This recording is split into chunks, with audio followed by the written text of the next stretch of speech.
এই ৪ জনকে মনে রাখতেই হবে, কারণ তাদের পারফরম্যান্স, তাদের মেধা, তাদের যে বিশ্ব ফুটবলে তাদের শাসনটা তাদেরকে মনে রাখতে বাধ্য করবে। আর সেটার সূচনা করেছেন ক্রিস্টিয়ানো রোনালদো।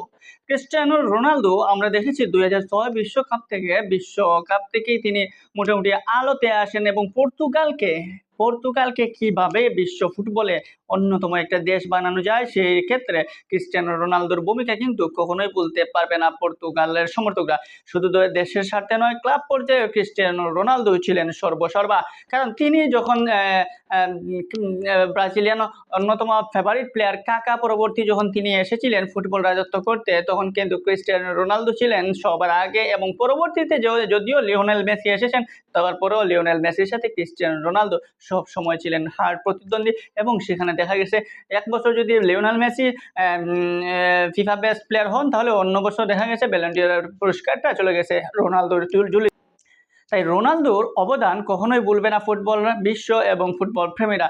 আর পর্তুগাল তো ভুলার কথাই নয়। যে পর্তুগাল ইউরো চ্যাম্পিয়ন হতে পারে নাই কখনো, সেই পর্তুগালকে ২০১৬ সালে এই ক্রিস্টিয়ানো রোনালদোই কিন্তু একটা শিরোপা এনে দিয়েছিলেন পর্তুগালকে, ইউরো চ্যাম্পিয়ন করেছিলেন পর্তুগালকে। রোনালদোর ক্যারিয়ারে পার্সোনালি তার ক্যারিয়ারে অনেক ট্রফি আছে, কিন্তু দলীয় দেশের জন্য কোনো ট্রফি যদি দিতে না পারতেন, হয়তো তিনি শেষ পর্যায়ে এসে আফসোস করতেন, কিন্তু সেই আফসোসটা তিনি রাখেন নাই।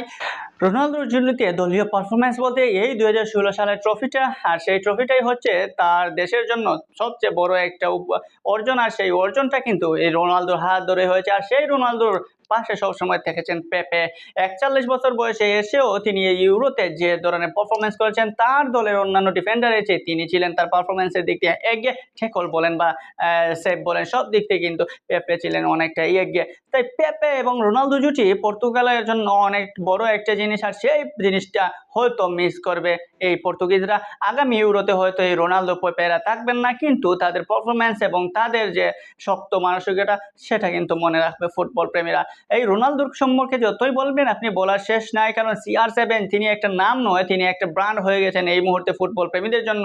বললাম তো যে কাকা পরবর্তী ক্রিস্টিয়ানো রোনালদো, তারপর লিওনেল মেসির সাথে অনেক দিন যাবত তিনি দিয়েছেন টক্কর প্রতিদ্বন্দ্বিতা। সেখানে জয়ী একবার মেসি একবার রোনালদো হলেও সেই রোনালদোর দাপটা এখনো রয়েছে। সেই রোনালদো মাতিয়েছেন ক্লাব পর্যায়ে, সেই ক্লাব পর্যায়ে মাতিয়ে এখন তিনি খেলছেন সৌদি লিগে। রিয়াল মাদ্রিদের অন্যতম ভরসা ছিলেন এই রোনালদো। যখন রোনালদো রিয়ালের আগে ম্যানইউতে ছিলেন, ম্যানইউরও মধ্যমণি ছিলেন।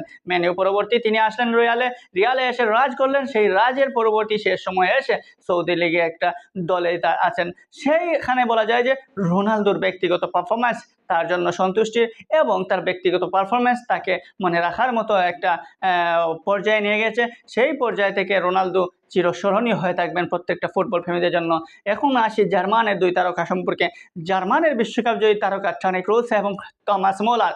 যে টমাস মুলার ২০১৪ বিশ্বকাপে জার্মানিকে শিরোপা এনে দিতে রেখেছিলেন বড় ভূমিকা, এবং টনি ক্রুস ছিলেন জার্মানের মধ্যমণি মিডলের।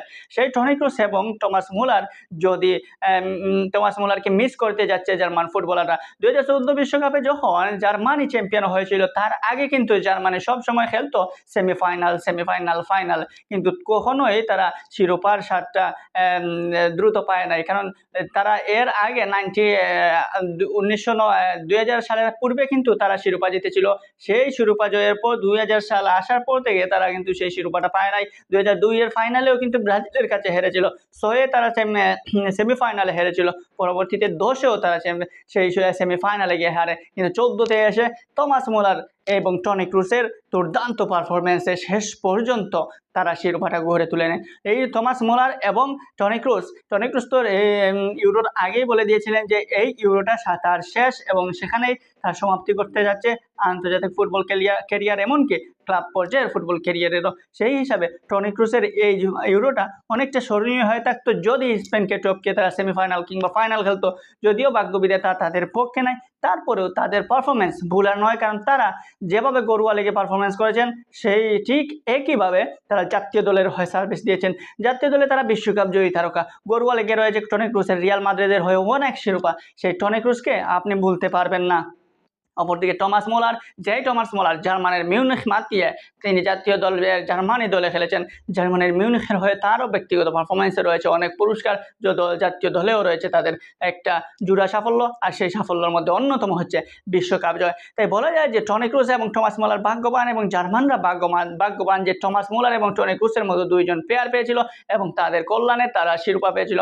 ক্লাব পর্যায়ের দলগুলোও ভাগ্যবান এই টমাস মুলার এবং টনি ক্রুসকে পেয়ে। তাই বিশ্ব ফুটবল এই 4 নক্ষত্রকে মিস করতে যাচ্ছে আগামী কোনো বৈশ্বিক টুর্নামেন্টে। আর সেরা ফুটবলের সৌন্দর্যকে যদি বলি কিছুটা হলেও কমিয়ে দেবে, কিন্তু ফুটবলে কারো পরিবর্তে কোনো একটা প্লেয়ারের জন্য ফুটবল থেমে থাকে না, একজনের রিপ্লেস হিসাবে আরেকজন উঠে আসে, আর সেটা করতে যাচ্ছে জার্মানির টিমে। দেখেন পুরনো অনেক চলে গেছে কিন্তু নতুন এক জার্মান টিম এসেছে। ঠিক তেমনি পর্তুগালের রোনালদোর রিপ্লেস হয়তো কখনোই হবে না, কিন্তু রোনালদোর মতো প্লেয়াররা আসবে, তারা হয়তো পর্তুগালকে ভবিষ্যতে অনেক উপরে নিয়ে যাবে। তাই জার্মান এবং পর্তুগালের এই 4 প্লেয়ারের জন্য রইল শুভকামনা, নতুন জীবন বা নতুন একটা স্টেপে তারা যাবেন যদি এই আন্তর্জাতিক ক্যারিয়ারে এখানে সমাপ্তি করেন, কিংবা হয়তো তারা আরও কিছুদিন এই রোনালদো, পেপে বা এই টমাস মুলাররা হয়তো আরও কিছুদিন জাতীয় দলের হয়ে খেলবেন, কিন্তু হয়তো বৈশ্বিক কোনো টুর্নামেন্টে ইউরো কিংবা বিশ্বকাপে হয়তো দেখা যেতে নাও পারে। আর যদি দেখা যায় তাহলে সেটা হবে দুই দলের জন্য